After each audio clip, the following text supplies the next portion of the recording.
Hello everyone. கடந்த 1 வீக்காக பட்ஜெட்டில் தமிழ்நாடுங்கிற பேர் வந்து ஒரு டைம் கூட இடம்பெறல. ஸோ ஆந்திராவுக்கு அண்டு பீகாருக்கே வந்து நிறைய ஒதுக்கிட்டாங்க. மற்ற ஸ்டேட்ஸ் எல்லாம் வந்து கண்டுக்கவே இல்லை. ஸோ ராகுல் காந்தி வந்து இது ஆட்சியை காப்பாற்றுற, அதாவது நாற்காலியை காப்பாற்றுற பட்ஜெட்டு அப்படின்னு வந்து குற்றம் சாட்டியிருக்காரு. ஸோ இந்த பட்ஜெட் என்னென்ன சொல்லுது, நம்ம எக்ஸாம் பாயிண்ட் ஆஃப் வியூவில் இதெல்லாம் வந்து ப்ரிலிம்ஸ்க்கு ரொம்ப இம்பார்ட்டன்ட், மெயின்ஸ்க்கு ரொம்ப இம்பார்ட்டன்ட்னு வந்து பார்த்துருவோம். சரி, ஃபஸ்ட்டு வந்து இது வந்து 2024 டு 25 பட்ஜெட்டுக்கு போகிறதுக்கு முன்னாடி பட்ஜெட்னா என்னன்னு சொல்லிட்டு சும்மா ஒரு கிளிப்ஸியாக பார்த்துருவோம். இது தெரிஞ்சவங்க ஸ்கிப் பண்ணிடுங்க. ஃபஸ்ட்டு பட்ஜெட் வந்து எப்போ ஆரம்பித்தாங்க, அந்த பட்ஜெட்டுங்கிற வார்த்தை வந்து எப்போ வந்து நம்ம ஃபாலோ பண்ணிகிட்ருக்கோம் அப்படின்னு கேட்டோம்னா 1857 சிப்பாய் கழகம் நம்மளுக்கு தெரியும். ஸோ சிப்பாய் கழகம் முடிஞ்ச உடனே பிரிட்டிஷ் ராணி வந்து டைரெக்டாக வந்து ஆட்சி செய்ய ஆரம்பித்தாங்க. அதுக்கப்புறம் தான் அந்த பீனல் கோடு ஐபிசி, சிஆர்பிஎஸ்சி அப்படின்னு ஒவ்வொன்றா வர ஆரம்பிக்குது.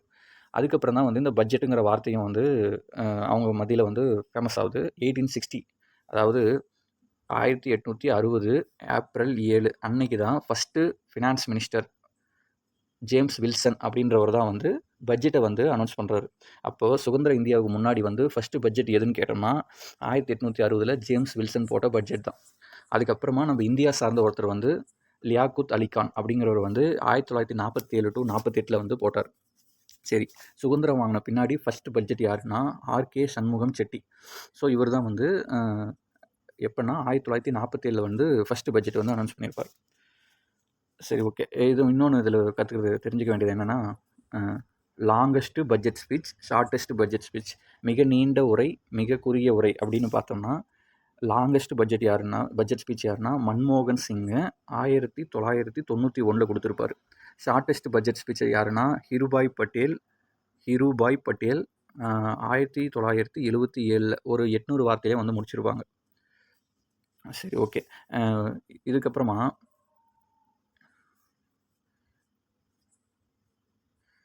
சரி 1924 இதுக்கு இந்த வருஷத்துக்கு அப்புறமா பட்ஜெட்டை வந்து ரெண்டாக வந்து அனௌன்ஸ் பண்ணுவாங்க. ஒன்று ஜென்ரல் பட்ஜெட்டு, இன்னொன்று வந்து ரயில்வே பட்ஜெட்டு அப்படின்னு சொல்லிட்டு ரெண்டு பட்ஜெட் வந்து அனௌன்ஸ் பண்ணிட்டு இருந்தாங்க. இது வந்து யார் ரெக்கமெண்ட் பண்ணதுன்னா ஆக்வர்த் கமிட்டி அப்படின்றவங்க வந்து இது மாதிரி தனித்தனியாக போட்டுக்கலாம் அப்படின்னு சொல்லிட்டு அவங்க தான் ரெக்கமெண்ட் பண்ணாங்க. ஸோ வந்து 1924 தான் ஆக்வர்த் கமிட்டி ரெக்கமெண்டேஷன் படி ரெண்டாக வந்து நம்ம பட்ஜெட்டை வந்து அனௌன்ஸ் பண்ணிட்டு இருந்தோம். சரி, அதுக்கப்புறமா 2017க்கு பின்னாடி ரெண்டுத்தையும் ஒன்று சேர்த்திட்டாங்க. இது யாரோட கமிட்டி ரெக்கமெண்டேஷன்னா விவேக் தேப்ராய் அப்படின்ற கமிட்டி ரெக்கமெண்டேஷன் படி தான் 2017க்கு அப்புறம் நம்ம ரெண்டுத்தையும் சேர்த்து வச்சு சொல்ல ஆரம்பிச்சிட்டோம். சரி, ஃபஸ்ட்டு பேப்பர்லெஸ் பட்ஜெட். அதாவது இப்போ வந்து பார்த்திங்கன்னா நிர்மலா சீதாராமன் அவர்கள் வந்து வெறும் டேப் வச்சே சொல்லிடுவாங்க, பேப்பர் யூஸ் பண்ணுறதில்ல. ஸோ அந்த பேப்பர்லெஸ் பட்ஜெட் வந்து எப்போ இருந்து நம்ம ஃபாலோ பண்ணுறோம்னா 2021 22. அப்போ முதல் பேப்பர்லெஸ் பட்ஜெட் எந்த பட்ஜெட்னு கேட்டோம்னா 2021 22. சரி, அவ்வளோதான். இது வந்து பட்ஜெட்டோடைய ப்ரிலிம்ஸ் பாயிண்ட் ஆஃப் வியூவில் ஒரு ஜிகே மாதிரி. சரி, இந்த யூனியன் பட்ஜெட் வந்து என்ன சொல்லுது அப்படின்னு பார்த்தோம்னா, ஃபஸ்ட்டு யூனியன் பட்ஜெட்டுங்கிறது 2024 டு 25 தான் சொல்லுவாங்க. ஏன் 2024 மட்டும் சொல்லிடலாமல் ஏன் 25 சேர்த்து சொல்கிறாங்கன்னா, ஆக்சுவலி வந்து ஒரு ஃபினான்சியல் இயருங்கிறது வந்து 1 ஏப்ரல் டு 31 மார்ச் அப்படின்னு சொல்லுவாங்க. இப்போ நம்ம எப்படி ஒரு புது வருஷம் அப்படின்னம்னா 1 ஜனவரியிலேருந்து 31 டிசம்பர் வரைக்கும் சொல்கிறோமோ, அது மாதிரி இந்த ஃபினான்சியல் இயர்ன்றது வந்து 1 ஏப்ரல்லேருந்து 31 மார்ச்னு தான் வந்து அவங்க கணக்கு வச்சுருக்காங்க. ஸோ வந்து பார்லிமெண்ட் வந்து ஒரு 3 டைம் கூடும். ஒன்று பட்ஜெட் செஷனு, இன்னொன்று வந்து இந்த மழைக்கால கூட்டத்தொடர்னு சொல்லுவாங்க, இன்னொன்று வந்து குளிர்கால கூட்டத்தொடர்னு சொல்லுவாங்க. இது வந்து பிப்ரவரியிலேருந்து மே மாதம் வரையும் நடக்கும். இது வந்து ஜூலைலேருந்து செப்டம்பர் மாதம் வரையும் நடக்கும். இது வந்து நவம்பர்லேருந்து டிசம்பர் மாதம் வரையும் நடக்கும். ஸோ இதில் அந்த ஃபஸ்ட்டு மந்த் நடக்கிறது தான் வந்து பிப்ரவரி டு மார்ச். அதுதான் வந்து longest session of the parliament. So longest session எதுன்னு கேட்டாங்கன்னா, அதிக நாட்கள் நடக்கக்கூடிய பட்ஜெட் எதுன்னு கேட்டோம்னா பட்ஜெட் செஷன் தான். அதாவது அதிகமான நாட்கள் நடக்கக்கூடிய கூட்டத்தொடர் எதுன்னு கேட்டாங்கன்னா அது வந்து பட்ஜெட் செஷன். சரி, ஓகே. அந்த ஃபினான்சியல் இயர் வந்து சொல்கிறதுக்காக தான் அந்த 2024 டு 25 வந்து மென்ஷன் பண்ணுறாங்க. சரி, இந்த பட்ஜெட் வந்துன்னு பார்த்தோம்னா ஸ்பெஷலாக என்ன மேட்டர்னு பார்த்தோம்னா, Nirmala Sitharaman first financial minister. அவங்க தான் வந்து 7 முறை தொடர்ந்து யூனியன் பட்ஜெட் அனௌன்ஸ் பண்ண ஃபஸ்ட்டு ஃபினான்ஸ் மினிஸ்டர் அவங்க தான். ஸோ இந்த கொஷின் வந்து இம்பார்ட்டண்ட். இதுக்கு முன்னாடி வந்து யாருன்னா மொரார்ஜி தேசாய் வந்து 6 முறை வந்து ப்ரெசென்ட் பண்ணியிருக்காங்க. சரி, இப்போ பட்ஜெட் என்ன இதில் தமிழ்லையும் கொஞ்சம் கொஞ்சம் கொடுத்துருக்கேன். ஸோ பேப்பர் கட்டிங்லாம் வந்து தமிழ்லேயே கொடுத்துருக்கேன். பார்த்துக்கங்க. தமிழ் எனக்கு அந்த எல்லாமே வந்து கிடைக்கல. ஸோ அதனால் வந்து கொஞ்சம் கொஞ்சம் முடிஞ்ச அளவுக்கு என்னால் வந்து கொடுத்துருக்கேன். ப்ளஸ் தமிழில் தான் நான் எக்ஸ்பிளைன் பண்ணுறேன். அதையும் பார்த்துக்கங்க. தொடர்ந்து 7 மத்திய பட்ஜெட்டுகளை தாக்கல் செய்தார். ஸோ அதே தான் இங்கே ஹைலைட் பண்ணி கொடுத்துருக்கேன். அது எதுவும் சொன்னேன் இல்லைங்களா, 1 ஏப்ரல்லேருந்து 31 மார்ச் ஒரு ஃபினான்ஷியல் இயருங்கிறது வந்து. அப்புறம் இந்த பட்ஜெட் வந்து கான்ஸ்டியூஷனில் அரசியலமைப்பில் வந்து இருக்குதான்னு கேட்டால் கிடையாது. அந்த வார்த்தை வந்து கிடையாது. அதுக்கு பதிலாக என்னன்னு இருக்குன்னா, ஆனுவல் ஃபினான்ஸ் ஸ்டேட்மெண்ட் அப்படின்னு தான் இருக்கும். ஸோ இது ஆனுவல் ஃபினான்ஸ் ஸ்டேட்மெண்ட் அப்படிங்கிற சொல்கிற ஆர்டிக்கல் எதுன்னு கேட்டோம்னா, ஆர்டிக்கல் 112 பார்ட் 5ல் வந்து இருக்குது. ஸோ நிர்மலா சீதாராமன் வந்து ஃபஸ்ட்டு பட்ஜெட்டில் வந்து என்ன சொல்லியிருக்காங்கன்னா, இன்ஃப்ளேஷன் ரேட், அதாவது பணவீக்கம்னு சொல்கிறாங்கல்ல, பணவீக்கம் வந்து நாங்கள் 4% டார்கெட் வச்சுருக்கோம். உலக அளவில் வந்து அதிகமாக இருக்கும்போதும் இந்தியா வந்து கரெக்டான பொருளாதார நிலையில் இருக்குது. ஸோ அப்படின்னு சொல்லியிருக்காங்க. அப்புறம் வந்து ஃபோக்கஸ், இந்த பட்ஜெட்டில் வந்து 4 விஷயத்தை வந்து ஃபோக்கஸ் பண்ணுறோம். ஸோ ஃபஸ்ட்டு விஷயம் என்னென்னா, கரீப், மகிழாயன், யுவா, அன்னதாத்தா அப்படின்னு சொல்லிட்டு ஒரு 4 விஷயத்தை வந்து ஃபோக்கஸ் பண்ணுறோம். அப்போது கொஷின் எப்படி கேட்கலான்னா, இந்த பட்ஜெட்டில் வந்து எந்த 4 விஷயத்தை ஃபோக்கஸ் பண்ணுறாங்க அப்படின்னு சொல்லிட்டு இதில் தப்பானதை வந்து சூஸ் பண்ணுங்கள் அப்படின்னும் கேட்கலாம். இல்லாட்டி இப்போ அந்த மகிழாயன் வந்து கொடுத்துட்டு இப்படின்னா என்ன அப்படின்னு வந்து கேட்கலாம். அப்போ கரீப்னா புவர், மகிழாயன்னா உமன்ஸு, யுவானா யூத்து, அன்னதாத்தானா ஃபார்மர். ஸோ இந்த ஃபோக்கஸ் வந்து ரொம்ப முக்கியம். ஸோ இதிலேருந்து அப்படியே வந்து கொஷின் கேட்பாங்க. அப்புறம் வந்து இந்த பிரைம் மினிஸ்டர் பேக்கேஜ் ஸ்கீம் அப்படின்னு சொல்லிட்டு ஒரு 5 ஸ்கீமை வந்து லான்ச் பண்ணியிருக்காங்க. ஸோ அது என்னன்றது பின்னாடி பார்ப்போம். அப்போ பிரைம் மினிஸ்டர் பேக்கேஜ்னு வச்சு ஒரு 5 அதில் என்ன சொல்கிறாங்கன்னா, employment, skilling and other opportunities. முக்கியமாக இந்த பட்ஜெட்டில் வந்து கிட்டத்தட்ட 32 முறை வந்து அந்த எம்ப்ளாய்மெண்ட் அப்படிங்கிற வார்த்தை வந்து இடம்பெற்றுச்சு அப்படின்னு வந்து சொல்கிறாங்க. ஸோ அதே தான் எம்ப்ளாய்மெண்ட்டுக்கும் ஸ்கில்லிங்க்கும் ஆப்பர்ச்சுனிட்டிக்கும் ஒரு 4.1 கோடி யூத்ஸ்க்கு வந்து அடுத்த 5 வருஷத்துக்கு வந்து நாங்கள் ட்ரைனிங் கொடுக்க போகிறோம். ஸோ மேம்படுத்த போகிறோம். ஒரு 2 லட்சம் கோடியோட செலவு பண்ணி அப்படின்னு சொல்லிட்டு சொல்லியிருக்காங்க முக்கியமாக. ஸோ இப்போ இந்த பட்ஜெட் வந்து எதை முக்கியமாக ஃபோக்கஸ் பண்ணியிருக்குன்னா, எம்ப்ளாய்மெண்ட்டு அண்டு எம்எஸ்எம்இ, சிறு குறு நிறுவனங்கள் சொல்கிறாங்களே, ஸோ அந்த விஷயத்துக்காக நிறைய ஃபோக்கஸ் கொடுத்துருக்காங்க. சரி, இந்த பட்ஜெட்டில் வந்து முக்கியமாக எல்லா இடத்துலையுமே விஸ்கித் பாரத் அப்படின்னு வந்து சொல்கிறாங்க. விஸ்கித் பாரத்னா வளர்ச்சி அடைந்த பாரதம், அதை நோக்கி வளர்ச்சி அடைந்த பாரதத்தை நோக்கிய பயணம் அப்படின்ற மாதிரி வச்சுக்கலாம். ஸோ 2047க்குள்ளே வந்து இந்தியா வந்து வல்லரசு நாடாக மாற்றணும்னு வந்து மோடி சொல்லியிருக்காருல, ஸோ அதை நோக்கி அப்படின்ற மாதிரி விஸ்கித் பாரத் அப்படின்ற வார்த்தையை வந்து அதிகமாக மென்ஷன் பண்ணியிருக்காங்க. அப்புறம் இவங்க வந்து 9 முதன்மையான விஷயத்துக்கு வந்து ஃபோக்கஸ் கொடுத்துருக்காங்க. அது என்னென்னு பார்த்தோம்னா, ஃபஸ்ட்டு அக்ரிகல்ச்சர், அடுத்து எம்ப்ளாய்மெண்ட்டுக்கு, அடுத்து inclusive HRD, human resource development, அதாவது அண்டு சோஷியல் ஜஸ்டிஸ்க்கும், அதுக்கப்புறம் வந்து மேனுஃபேக்சரிங்க்கு, அர்பன் டெவலப்மெண்ட்டுக்கு, எனர்ஜி செக்யூரிட்டிக்கு, இன்ஃப்ராஸ்ட்ரக்சருக்கு, அப்புறம் இந்த ரிசர்ச் அண்ட் டெவலப்மெண்ட்டுக்கு, அடுத்து நெக்ஸ்ட் ஜென்ரேஷன் ரிஃபார்ம்ஸ்க்கு. தமிழ்லேயே பார்த்துடலாம். ஃபஸ்ட்டு வேளாண்மை, அடுத்து வேலைவாய்ப்புக்கு, அடுத்து இந்த உள்ளடக்கிய மேம்பாடு, அடுத்து உற்பத்தி மற்றும் சேவைகளுக்கு, அடுத்து நகர்ப்புற வளர்ச்சி, அப்புறம் இந்த ஆற்றல் எனர்ஜிங்கிறது, அப்புறம் கட்டமைப்பு, இன்ஃப்ராஸ்ட்ரக்சரு, அப்புறம் புதுமை மற்றும் ரிசோர்ஸ் அண்ட் டெவலப்மெண்ட்டு, அப்புறம் அடுத்த தலைமுறை சீர்திருத்தங்கள். ஸோ இப்படிங்கிற அந்த 9 வந்து ரொம்ப முக்கியம். இதில் வந்து எது இல்லை அப்படின்னு சொல்லிட்டு ஆட் ஒன் அவுட்டு அப்படி எதையாவது விட்டுட்டு அது மாதிரி வந்து கேட்க வாய்ப்பு இருக்குது. ஸோ ஃபோக்கஸ் வந்து 4, முதன்மையான விஷயத்துக்கு ஃபோக்கஸ், ப்ரியாரிட்டிஸ்க்கு வந்து 9. ஸோ அதை பார்த்துக்கோங்க. அதே தான் இங்கே இந்த ஒரு 4 மேஜர் தீம்ஸ் வந்து என்னென்னு பார்த்தோம்னா, கரீபு, மகிழாயன், அன்னதாத்தா, யுவா. தீம்னு பார்த்தோம்னா எம்ப்ளாய்மெண்ட்டு, ஸ்கில்லிங்கு, எம்எஸ்எம்இ, மிடில் கிளாஸ், இந்த 4 தான் வந்து தீமாக வச்சுருக்காங்க. ஸோ அதை பார்த்துக்கோங்க. அடுத்து இந்த மொத்த வருவாய், இந்த ரெவன்யூ ரிசிப்ட் சொல்லுவாங்க. கேபிட்டல் மூலதன வரவு, இது வந்து ரெவன்யூ ரிசிப்ட். இதில் என்னென்னா 31.3 லட்சம் கோடி, இது வந்து 16.9 லட்சம் கோடி. ஸோ இந்த கேபிட்டல் ரிசிப்ட்னா வந்து லாங் டேர்மாக வந்து சொல்கிறது, இந்த ரெவன்யூ ரிசிப்ட்னா வந்து அன்றாட நாட்களோட கணக்கு வச்சு சொல்கிறது. ஸோ எக்ஸ்பெண்டிச்சர் செலவுன்னு பார்த்தீங்கன்னா 37.1 லட்சம் கோடி. கேபிட்டல் எக்ஸ்பெண்டிச்சர் வந்து 15 லட்சம் கோடி. ஸோ இது மொத்தமாக பார்த்தோம்னா மொத்த வருவாய் வந்து 32 லட்சம் கோடி. மொத்த செலவு வந்து பார்த்தோம்னா 48 லட்சம் கோடி. ஸோ இதில் எவ்வளோ வந்து இந்த பட்ஜெட் வந்து பற்றாக்குறைன்னு கேட்டோம்னா 4.9. இப்போ பாருங்கள், வரவை விட செலவு அதிகமாக இருக்குல்ல. ஸோ வந்து 4.9% ஆஃப் ஜிடிபியில் 4.9% வந்து பற்றாக்குறையான பட்ஜெட் தான் வந்து இப்போ தாக்கல் செஞ்சுருக்காங்க. சரி. இப்ப இந்த ரூ. 1 வந்து இந்த பட்ஜெட்ட பொறுத்தவரைக்கும் ரூ. 1 எவ்வளோ வரவு, செலவு அப்படிங்கிறத வந்து சொல்லுவாங்க. அத பெர்சன்டேஜ்லயும் சொல்லுவாங்க. 100% வந்து எவ்வளோன்ட்டு. அது மாரி பார்த்தோம்னா, ஃபர்ஸ்ட்டு டிஃபென்ஸ் ஃபர்ஸ்ட்டு நம்மளுக்கு எது வந்து அதிகமா வருவாய் ஈட்டி தருதுன்னா, பாரோயிங். ஒருத்தர்கிட்டருந்து வாங்குறது, கடன் வாங்குறது, அது மாரி தான் வந்து முதல் எவ்வளோன்னா 27%. ஸோ கடன் வாங்குறதுல தான் வந்து ஃபர்ஸ்ட்டு நம்மளுக்கு காசு அதிகமா வருது. அடுத்தது எதுக்கு வருதுன்னா, income tax. So income tax எவ்வளோ வருதுன்னா 19%. அப்ப 100%க்கு 19% இன்கம் டேக்ஸு. அடுத்தது ஜிஎஸ்டி. ஜிஎஸ்டி வந்து 18%. அடுத்ததா வந்து கார்ப்பரேஷன் டேக்ஸ். இது வந்து ஒரு 17%. இது 4 மட்டும் தெரிஞ்சுக்கங்க. அப்புறம் கடைசியா என்னன்னு பார்த்தோம்னா, நான் டெப்ட் கேபிட்டல் ரிசிப்ட். அது வந்து ஒரு 1%. ஸோ செலவுன்னு பார்த்தோம்னா, முக்கியமா வந்து இந்த ஸ்டேட்ஸ்க்கு வந்து ஷேர் பண்ணி குடுக்கணும்ல. அந்த காசு வர டேக்ஸ் எல்லாத்தையும் வந்து ஸ்டேட்ஸ்க்கு பிரிச்சு குடுக்கணும். ஸோ அவங்களுக்கு வந்து 21% வந்து நம்ம குடுக்கணும். சென்ட்ரல்லேருந்து குடுப்பாங்க. ஸோ அவங்களுக்கு முதல்ல வந்து செலவாகுறது ஸ்டேட்ஸ்க்கு தான். அடுத்து வந்து இந்த இன்ட்ரெஸ்ட் பேமெண்ட்ஸ், வட்டி கட்டக்கூடியது. ஸோ வாங்குன கடனுக்கு வந்து வட்டி கட்டுறது. ஸோ அது மாரி வந்து குடுக்குற பணம் வந்து 19%. அதுதான் வந்து 2வது இடத்துல இருக்கு. அடுத்து வந்து இந்த சென்ட்ரல் ஸ்கீம்ஸ்க்கு 16%. இந்த சென்ட்ரல்ல வந்து வர ஸ்கீம்ஸ்க்கு வந்து செலவு பண்றது, அதுக்கு வந்து 16% வந்து குடுக்கணும். ஸோ இது 3 முக்கியம். அடுத்து வந்து கடைசியா எது இருக்குன்னு பார்த்தோம்னா, பென்ஷன். 4% வந்து பென்ஷன் குடுக்கணும்.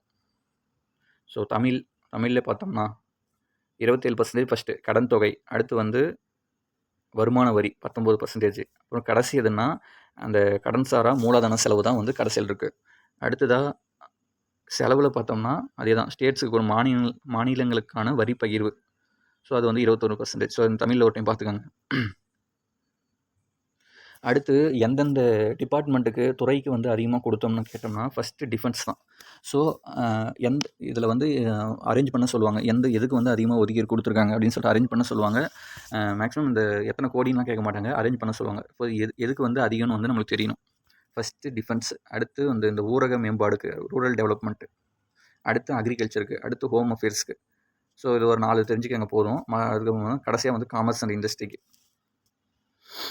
ஸோ எந்த திட்டங்களுக்கு வந்து அதிக ஒதுக்கீடு அப்படின்னு வந்து பார்த்தோம்னா, இந்த மகாத்மா காந்தி ரூரல் இந்த ஏரி வேலைன்னு சொல்கிறாங்கல்ல. So Mahatma Gandhi rural national rural employment guarantee scheme. So அதுக்கு தான் வந்து அதிகமாக ஒதுக்கீடு பண்ணியிருக்காங்க. அதுக்கப்புறமா வந்து இந்த ரிசர்ச் ஆராய்ச்சிகளுக்காக, அடுத்து இந்த நியூக்ளியர் பவர்ஸ்க்காக, அடுத்து இந்த ஃபார்மா இண்டஸ்ட்ரீஸ்க்காக. ஸோ அப்படியே வந்து தொடர்ந்து போகுது. ஸோ இதை பார்த்துக்கங்க.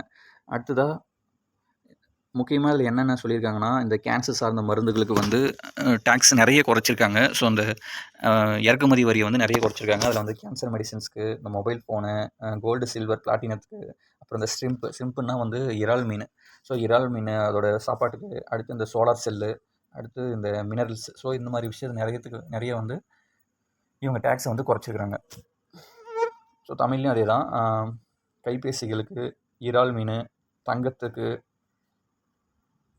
100% வரி விலக்கு வந்து எதுக்குன்னா, இந்த பேட்டரி தயாரிப்பில வந்து முக்கிய பங்கு வகிக்கிற கோபல்ட்டு, லித்தியம், நிக்கல். ஸோ வந்து பேட்டரி தயாரிக்க எது எது வேணும், choose the odd one out, தவறானதை தேர்ந்தெடு அப்படின்னு கேட்டோம்னா, இது 3 வந்து குடுத்துட்டு வேற ஏதாவது ஒண்ணு குடுக்கலாம். ஸோ இத பார்த்துக்கங்க. கோபல்ட்டு, லித்தியம், நிக்கல். ஸோ இதுக்கெல்லாம் வந்து 100% வந்து வரி விலக்கு வந்து குடுத்துருக்காங்க. அடுத்ததா முக்கியமா இந்த ஏஞ்சல் டாக்ஸு அப்படின்னு வந்து ஒண்ணு அபாலிஷ் பண்ணியிருக்காங்க. அந்த ஏஞ்சல் டாக்ஸ்னா என்னன்னா, இந்த ஒரு புதுசா நான் ஒரு ஸ்டார்ட் அப் ஆரம்பிக்கிறேன் அப்படின்னா, நான் வந்து இன்வெஸ்ட் பண்ண போறேன்னா, அந்த இன்வெஸ்டர்ஸ் வந்து முதலீட்டாளர்கள் கட்டுற டாக்ஸ் தான் வந்து ஏஞ்சல் டாக்ஸ்ன்னு சொல்றாங்க. ஸோ அந்த டாக்ஸ வந்து அபாலிஷ் பண்ணியிருக்காங்க. அடுத்தது வந்து இந்த இன்கம் டேக்ஸு உடைய இதுன்னு பார்த்தோம்னா, 3,00,000 வரையும் நம்ம சம்பாதிக்கிறோம்னா இன்கம் டேக்ஸ் கட்ட தேவையில்ல. 3லேருந்து 7,00,000 சம்பாதிக்கிறோம்னா 5%. ஸோ அதே தான் அப்படியே போயிட்டுருக்குது. 7 டூ 10ன்னா 10%, 10 டூ 12,00,000னா 15%. ஸோ இந்த 1,00,000 குடுத்து இதுக்கு எத்தனை பெர்சன்டேஜ் அப்படின்னா, அது நமக்கு தெரியணும். ஸோ 5, 10, 15, 20, 30 இந்த ரேஞ்சில தான் வந்து இன்கம் டேக்ஸ் போடுறாங்க. அப்புறம் இந்த ஸ்டாண்டர்ட் டிடக்ஷன் வந்து 50,000லேருந்து 75,000 இன்க்ரீஸ் பண்ணியிருக்காங்க. இந்த ஸ்டாண்டர்ட் டிடக்ஷன்னா, இந்த தனிநபர் கழிவுன்னு வந்து சொல்லுவாங்க.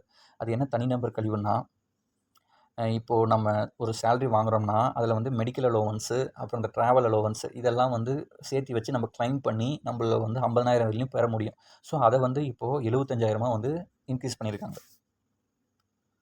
சரி, தமிழ்ல வந்து பார்த்தோம்னா, அதான் அந்த 9 முன்னுரிமை முதன்மைன்னு சொன்னேன்ல. ஸோ அந்த 9 முன்னுரிமை திட்டங்கள வந்து அறிவிச்சிருக்கிறது. அடுத்து இந்த தனிநபர் நிலைய கல்வி இப்ப தானே பார்த்தோம். Standard deduction. ஸோ அத வந்து 50,000லேருந்து 75,000 இன்க்ரீஸ் பண்ணது. அடுத்து இந்த தங்கம் மற்றும் வெள்ளி மீதான வரியை வந்து குறைச்சது. அடுத்து இந்த ஏஞ்சல் வரி ஸ்டார்ட் அப்காக போடப்பட்ட வரியை வந்து குறைச்சது. அடுத்ததாக வந்து தீர்ப்பாயங்கள் வந்து நிறைய உருவாக்குறாங்க. அப்புறம் தொழில் பூங்காக்கள் வந்து ஒரு 12 தொழில் பூக்கள் வந்து உருவாக்க போகிறாங்க. அடுத்து இந்த டிடிஎஸ் வரியை வந்து 1%லேருந்து 0.1% வந்து குறைச்சிருக்காங்க. டிடிஎஸ் வரி அப்படின்னா என்னென்னா டேக்ஸ் டிடக்டட் அட் சோர்ஸ் அப்படின்னு வந்து சொல்லுவாங்க. அதாவது இப்போ நம்ம சேலரி வந்து ஒரு ₹1,00,000 வாங்குறோம்னா அது நம்ம கைக்கு வருது ஒரு 85,000 87,000 தான் வரும். மீதெல்லாம் வந்து இன்னும் டிடிஎஸ்க்கும் பிஎஃப்ஓ அந்த மாதிரி வந்து பிடிச்சிருவாங்க. ஸோ அந்த டிடிஎஸ் வரியை வந்து 1% பிடிக்கிறதுலேருந்து இப்போ 0.1%ஆக வந்து குறைச்சிருக்கிறாங்க. ஸோ இதனால் வந்து நம்ம நிறைய சம்பளம் கிடைக்கும் அப்படின்ற நோக்கத்தில். ஸோ அதே தான் யூனியன் பட்ஜெட் வந்து ஒரு 9 விஷயத்துக்கு வந்து ஃபோக்கஸ் பண்ணியிருக்காங்க. ஸோ அந்த விஷயத்தை ஏற்கனவே பார்த்துட்டோம். ஸோ இது இப்போ வந்து ஒவ்வொன்றா பார்க்க போகிறோம். ஃபஸ்ட்டு அக்ரிகல்ச்சருக்கு என்ன பண்ணியிருக்காங்கன்னா ஒரு 109 புது ரக சீட்ஸ் விதைகளை வந்து இன்ட்ரடியூஸ் பண்ண போகிறாங்க. எதுக்குன்னா இப்போது சுற்றுச்சூழல் மாறி வருதில்ல, ஸோ அதை தாங்குகிற விதமான விதைகளை வந்து லான்ச் பண்ண போகிறாங்க. அப்புறம் இந்த நேச்சுரல் ஃபார்மிங் இயற்கை விவசாயத்துக்கு வந்து முன்னுரிமை அளிக்க போகிறாங்க. அடுத்து இந்த ஸ்ட்ரிம்ப் ப்ரொடக்ஷனை வந்து மேம்படுத்த போகிறாங்க. ஸ்ட்ரிம்ப்னா இறால் மீனை வந்து மேம்படுத்த போகிறாங்க. அடுத்தது வந்து இந்த டிஜிட்டல் கிராப் சர்வே லேண்டெல்லாம் வந்து டிஜிட்டலைஸ் பண்ண போகிறாங்க. அதோட சர்வே பண்ணி அளந்து வந்து டிஜிட்டலைஸ் பண்ண போகிறாங்க. ஸோ அதை சொல்லியிருக்காங்க. ஸோ தமிழ்லேயும் அதுதான் கொடுத்துருக்காங்க. பருவநிலை மாற்றத்தை வந்து தாங்கி வரும் பயிர்களை வந்து அறிமுகப்படுத்த போகிறோம். அடுத்து இயற்கை வேளாண்மைக்கு வந்து முன்னுரிமை தரப்போகிறோம். அடுத்து இந்த பருப்பு எண்ணெய் வித்துகளுக்கு வந்து சிறப்பு இயக்கம் வந்து செய்யப்படும். அப்போ எதுக்கு முக்கியத்துவம் கொடுத்துருக்காங்கன்னா பருப்பும் அண்டு எண்ணெய் வித்துகள். அப்புறம் இந்த நிலக்கடலை எள்ளு கடுகு அப்படின்னு ஒரு 15 கொடுத்துட்டு இதெல்லாம் வந்து ப்ரொடக்ஷன் வந்து மேம்படுத்த போகிறோம் அப்படின்னு சொல்லியிருக்காங்க. அப்புறம் அந்த இறால் மீனுக்கும் டெவலப்மெண்ட்டுக்காகவும் ஹெல்ப் பண்ண போகிறாங்களாமா. அடுத்து வந்து இந்த எம்ப்ளாய்மெண்ட் வேலைவாய்ப்பு சம்மந்தமாக பிரைம் மினிஸ்டர் வந்து ஒரு 5 பேக்கேஜ் வந்து சொல்லியிருக்காரு. இதில் வந்து முக்கியமாக என்னென்னா இந்த புதுசாக வந்து வேலைக்கு சேர்றவங்க இந்த பிஎஃப்ஓவில் ரிஜிஸ்டர் பண்ணவங்களுக்கு வந்து ஃபஸ்ட்டு மந்த்து பேமெண்ட்டை வந்து 3 இன்ஸ்டால்மெண்ட்டாக திருப்பி கொடுத்துடலாம் அப்படின்ற மாதிரி வந்து ஒரு ஸ்பெஷல் ஸ்கீம் சொல்லியிருக்காங்க. இதனால் வந்து ஒரு 210 லட்சம் யூத்ஸ் வந்து இதனால் பெனிஃபிட் ஆவாங்க அப்படின்னு சொல்லிட்டு நிறைய இந்த புதுசாக வந்து வேலைக்கு சேர்றவங்க அவங்கள ஊக்குவிக்கிற வகையில் நிறைய வந்து ஸ்கீம்ஸ் வந்து அனௌன்ஸ் பண்ணியிருக்காங்க. ஸோ இதெல்லாம் நமக்கு அந்தளவுக்கு தேவையில்லை, சும்மா தெரிஞ்சுக்கோங்க. அடுத்ததாக வந்து இந்த உமன்ஸ் பார்ட்டிசிபேஷன் வந்து பெண்களை வந்து அதிகமாக வந்து ஈடுபடுத்த போகிறாங்க. ஸோ அந்த விஷயத்துக்கு வந்து சொல்லியிருக்காங்க. அது எதுக்குன்னா இப்போது இண்டஸ்ட்ரியிலே வந்து ஹாஸ்டல் கட்டித்தரது மூலிமா பெண்கள் வந்து சேஃப்டியாக இருப்பாங்க. ஸோ ஹாஸ்டல் வந்து கட்டித்தராங்க அப்படின்ற மாதிரி சொல்லியிருக்காங்க. அப்புறம் ஒரு 20 லட்சம் யூத்ஸ்க்கு வந்து ஸ்கில்லிங் வந்து அவங்களுக்கு இம்ப்ரூவ் பண்ண வைக்க போகிறோம். இதை வந்து என்னன்னு சொன்னாங்கன்னா இந்த நான் முதல்வன் திட்டத்தோட காப்பி அப்படின்னு வந்து கிரிட்டிசைஸ் பண்ணுறாங்க. ஸோ நான் முதல்வன் திட்டமும் அதுதான் இளைஞர்களை வந்து மேம்படுத்துறதுக்காக வந்து கொண்டு வந்தது. ஸோ அதையே காப்பி அடித்து தான் அவங்க அங்கே வச்சுருக்காங்க அப்படின்னு சொல்லிட்டு கிரிட்டிசைஸ் பண்ணுறாங்க. ஸோ 20 லட்சம் யூத்ஸை வந்து டெவலப்மெண்ட் பண்ணுறது. அடுத்து வந்து ஒரு 1000 இண்டஸ்ட்ரியல் ட்ரைனிங் இன்ஸ்டியூட்ஸை வந்து டெவலப் பண்ண போகிறாங்க. சரி, அவ்வளோதான். அதில் அடுத்து வந்து ஹியூமன் ரிசோர்ஸ் டெவலப்மெண்ட். இதில் பார்த்தோன்னா பூர்வோதயா அப்படின்னு வந்து ஒரு திட்டத்தை வந்து அனௌன்ஸ் பண்ணியிருக்காங்க. அப்போ இந்த பூர்வோதயா திட்டம் எதுக்கு அப்படின்னு கேட்டோம்னா ஈஸ்டர்ன் பார்ட் நம்ம இந்தியாவில் இருக்கிற ஈஸ்டர்ன் ரேஞ்சில் இருக்கிற ஸ்டேட்ஸ்லாம் வந்து டெவலப்மெண்ட் பண்ணுறதுக்கு கொண்டு வந்தது தான் வந்து அந்த பூர்வோதயா திட்டம். ஸோ அதுதான் பீகார், ஜார்க்கண்ட், வெஸ்ட் பெங்கால் இது மாதிரி மாநிலங்களை வந்து மேம்படுத்துறதுக்காக வந்து கொண்டு வந்திருக்காங்க. அடுத்ததான் இந்த பிரதான் மந்திரி ஜன்ஜதி உன்னத் கிராம் அபியான் அப்படின்னு வந்து ஒரு திட்டம் வந்து இருக்குது. ஏற்கனவே வந்து இதில் இன்ட்ரீம் பட்ஜெட்லேயே வந்து அனௌன்ஸ் பண்ணாங்க. அது எதுக்குன்னா வந்து ட்ரைபல் கம்யூனிட்டியை வந்து மேம்படுத்துறதுக்கு, அதாவது இந்த மலைவாழ் மக்கள் பழங்குடி மக்களை வந்து மேம்படுத்துறதுக்கு கொண்டு வந்த திட்டம் தான் ஜன்ஜத்திய உன்னத் கிராம் அபியான். அப்போ அந்த திட்டத்தை கொடுத்து அது எதனுடைய நோக்கம் அப்படின்னு வந்து கேட்டோம்னா நம்மளுக்கு சொல்ல தெரியணும். ஸோ அதை பார்த்துக்கோங்க. அடுத்ததான் வந்து India post payment bank. So India post payment bank அந்த போஸ்டல் சர்வீஸ்லேயே வந்து சேவிங்ஸ் எல்லாம் பண்ணி வைக்கிறோம்ல, ஸோ அது மாதிரி பேங்க்கை வந்து ஈஸ்டர்ன் ஏரியாஸில் வந்து கொண்டு வர போகிறோம் அப்படின்னு வந்து சொல்லியிருக்காங்க. அடுத்து Andhra Pradesh reorganisation act.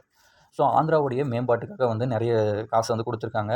So இதுதான் வந்து நீங்கள் ஃபுல்லாக ஆந்திரா பீகாருக்கே வந்து செலவு பண்ணுறீங்க அப்படின்னு திட்டினதுக்கெல்லாம் வந்து காரணம் இதுதான். அது முக்கியமாக நம்ம பார்க்க வேண்டியது இந்த பொல்லாவரம் இரிகேஷன் ப்ராஜெக்ட் அப்படின்னு சொல்லிட்டு ஒன்று நடந்துகிட்டு இருக்குது. அது எங்கன்னா கோதாவரி ரிவரில் வந்து நடக்குது.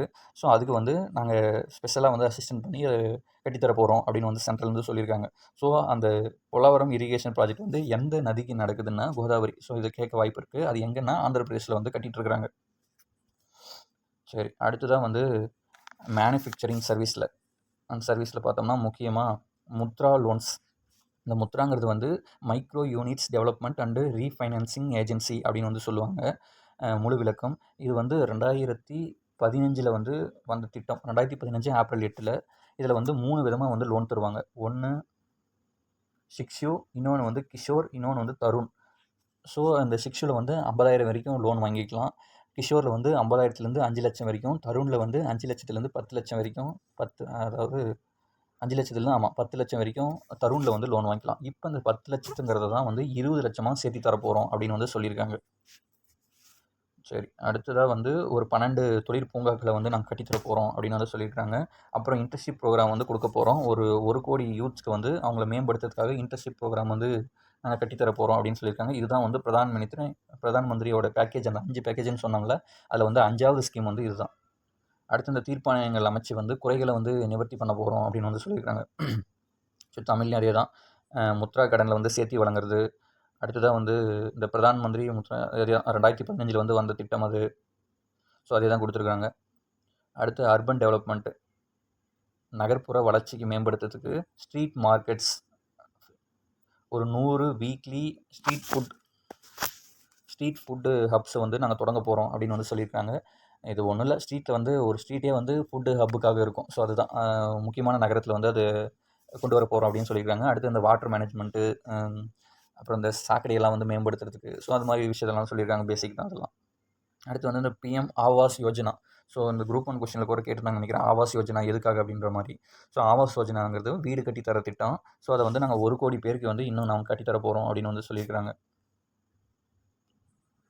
சரி, அடுத்தது வந்து இந்த எனர்ஜி செக்யூரிட்டி. அதில் பார்த்தோம்னா ப்ரைவேட் செக்டர் கூட சேர்ந்து, ஆக்சுவலி நம்ம எக்கனாமிக்ஸில் படிச்சிருப்போம், நியூக்ளியர் எனர்ஜி இது மாதிரி ரயில்வேஸ் இது மாதிரி விஷயத்தில் வந்து ப்ரைவேட் செக்டர் கூட நம்ம சேர மாட்டோம் அப்படின்னு சொல்லிட்டு, அதை வந்து கவர்மெண்ட் மட்டும் தான் வச்சுருக்குன்ட்டு. ஆனால் வந்து ரயில்வேஸும் இப்போ ப்ரைவேட் செக்டர்கிட்ட கொடுத்துட்டாங்க. அடுத்து நியூக்ளியர் எனர்ஜிலையும் ப்ரைவேட் செக்டர் வந்து கொண்டு வராங்க. ஸோ ப்ரைவேட் கூட சேர்ந்து பாரத் ஸ்மால் ரியாக்டர், அந்த ரியாக்டர்ஸை வந்து தயாரிக்க போகிறாங்க. ஸோ முதல்ல ப்ரைவேட் செக்டர் வந்து நியூக்ளியர் எனர்ஜியில் இப்போ உள்ள வருது. அடுத்ததாக வந்து இந்த பிரதான் மந்திரி சூரிய கர் முஃப்தி பிஜ்லி யோஜனா. ஸோ இந்த திட்டத்தை வந்து பார்த்துக்கோங்க. இந்த திட்டத்தோட நோக்கம் வந்து 1 கோடி பேருக்கு ஃப்ரீயாக எலக்ட்ரிசிட்டி கொடுக்குறாங்க. எப்படின்னா, இந்த ரூப் சோலார் பேனல் கொடுத்து அது மூலிமா வந்து அவங்களுக்கு ஃப்ரீ எலக்ட்ரிசிட்டி கொடுக்குறது இந்த திட்டத்தோடைய நோக்கம். அதாவது 300 யூனிட் வந்து ஒரு மந்த்துக்கு 300 யூனிட் வந்து அவங்களுக்கு கிடைக்கிற மாதிரி வந்து ஏற்பாடு செய்ய போகிறாங்க. ஸோ எத்தனை யூனிட்னு கேட்கலாம், இல்லை இந்த திட்டத்தோட நோக்கம் என்னன்னு கேட்கலாம். ஸோ இது இந்த சூரியன் அப்படின்னு வருதுல, அதை வச்சு நம்ம எடுத்துடலாம். ஸோ அந்த 300 யூனிட்டுங்கிறதெல்லாம் பார்த்துக்கோங்க. அடுத்து வந்து இந்த இன்ஃப்ராஸ்ட்ரக்சர் மேம்பாட்டுக்கு, அதில் பார்த்தோம்னா ஒரு 11 லட்சம் கோடி வந்து இன்ஃப்ராஸ்ட்ரக்சருக்காக வந்து ஒதுக்கியிருக்காங்க. அப்புறம் இந்த பிரதான் மந்திரி கிராம் சதக் யோஜனா அப்படின்னு வந்து சொல்லுவாங்க. ஜிஎஸ்ஒய்னா கிராம் சதக் யோஜனா. இது வந்து எதுக்குன்னா, ஆல் வெதர் கனெக்டிவிட்டி, எல்லா கால சூழ்நிலையும் தாங்குற மாதிரியான ரோடு போட்டு தரது தான் வந்து இந்த பிரதான் மந்திரி கிராம் சதக் யோஜனா. ஸோ அந்த திட்டம் வந்து எதுக்குன்னா, ஆல் வெதர் ரோட்ஸ் போட்டு தரதுக்கு. அப்புறம் வந்து இந்த ஃப்ளட் மேனேஜ்மெண்ட்டு, இந்த வெள்ளம் வந்துச்சுன்னா அதை மேனேஜ்மெண்ட் பண்ணுறதுக்காக வந்து கோசி மெக் இன்ட்ராஸ்டேட் லிங்க். ஸோ இது வந்து எங்கே நடக்குதுன்னா, பீகாரில் வந்து நடக்குது. ஸோ இவங்களுக்கு வந்து அதிக நிதி ஒதுக்கியிருக்காங்க. ப்ளஸ் வந்து ஃப்ளட் மேனேஜ்மெண்ட்டு, ரீகன்ஸ்ட்ரக்ஷன், ஸோ அந்த விஷயம் பேசிக் தான். அடுத்து வந்து டூரிசம் மேம்படுத்துறதுக்காக விஷ்ணுபாத் அண்டு மகபோதி டெம்பிள்ஸை வந்து மேம்படுத்த போகிறாங்க. ஸோ இந்த 2 டெம்பிள்ஸும் எங்கே இருக்குன்னு கேட்டோம்னா, எல்லாம் பீகாரில் தான் இருக்குது. அப்புறம் ராஜ்கிர், நாலந்தா, ஸோ இதெல்லாம் வந்து எங்கே இருக்குன்னா பீகாரில் தான் இருக்குது. ஸோ இதுக்காக தான் பீகாருக்கு வந்து நிறைய கொடுத்துருக்காங்க அப்படின்னு வந்து சொல்கிறது. ஸோ இதெல்லாம் வந்து மேம்படுத்த போகிறோம் அப்படின்னு வந்து சொல்லியிருக்காங்க. அடுத்து இந்த ரிசர்ச் கேட்டகரியில் பார்த்தோம்னா, அனுசாதன் நேஷ்னல் ரிசர்ச் ஃபண்டு. இது வந்து எதுக்குன்னா ரிசர்ச்சுக்காக. ஸோ அனுசாதன் நேஷ்னல் ஃபண்டு எதுக்காக ஒதுக்கியிருக்காங்கன்னா, ரிசர்ச் டெவலப் பண்ணுறதுக்காக. அடுத்ததாக வந்து இந்த ஸ்பேஸ் எக்கனாமி, வானியல் சார்ந்த திட்டத்துக்கு வந்து 1000 கோடி வந்து ஒதுக்கியிருக்காங்க. அப்போ ஸ்பேஸ் எக்கனாமிக்கு வந்து எத்தனை கோடி ஒதுக்கிறாங்க அப்படின்னு கேட்டோம்னா 1000 கோடி. அடுத்ததாக வந்து நெக்ஸ்ட் ஜென்ரேஷன் ரிஃபார்ம்ஸ்க்கு வந்து முக்கியமாக வந்து இந்த பியூ ஆதார் அப்படின்னு வந்து ஒரு அனௌன்ஸ் பண்ண போகிறாங்க. அது எதுக்குன்னா, இப்போ அந்த பியூ ஆதார் கொடுத்துட்டு இது எதுக்காக அப்படின்னு கேட்டோம்னா, இது ஒரு unique land parcel identification number. நம்ம லேண்டை வந்து அளந்து அதுக்காக வந்து டிஜிட்டலைஸ் பண்ணி ஒரு நம்பர் கொடுக்குறது பேர் தான் இந்த பியூ ஆதார் அப்படின்றத வந்து சொல்கிறாங்க. அடுத்ததாக வந்து அதே தான், அந்த லேண்ட் ரெக்கார்டை வந்து டிஜிட்டலைஸ் பண்ண போகிறோம் அப்படின்னு வந்து சொல்கிறாங்க. அடுத்து இந்த என்பிஎஸ் வத்சலயா அப்படின்னு வந்து ஒரு திட்டத்தை வந்து சொல்லியிருக்காங்க. இது எதுக்குன்னா, இப்போ பெற்றவங்களோ இல்லை கார்டியன்ஸோ அவங்களுடைய பசங்களுக்கு சின்ன வயசுலேருந்தே வந்து ஒரு சேவிங்ஸ் அமௌண்ட்டை வந்து சேவ் பண்ணிட்டு வரது தான் வந்து இந்த NPS national pension system, NPS Vatsalya அப்படின்னு வந்து சொல்லியிருக்காங்க. அதுக்காக வந்து அதை மேம்படுத்துறதுக்காக வந்து சொல்கிறாங்க. ஸோ என்பிஎஸ் வத்சல்யானா எதுக்குன்னு நமக்கு தெரியணும். பேரண்ட்ஸ் அண்ட் கார்டியன்ஸ் வந்து மைனர்ஸ்க்கு வந்து காசை வந்து சேவ் பண்ணுறது தான் அந்த என்பிஎஸ் வத்சல்யா அப்படின்னு வந்து சொல்கிறாங்க. அடுத்து இந்த நியூ பென்ஷன் ஸ்கீமில் வர குறைகளை வந்து நாங்கள் நிவர்த்தி பண்ண போகிறோம். ஸோ அதனால் என்னென்ன பிரச்சனை இருக்கோ ஸோ அதெல்லாம் வந்து தீர்க்க போகிறோம் அப்படின்னு வந்து சொல்லியிருக்காங்க. ஸோ அவ்வளோதான்.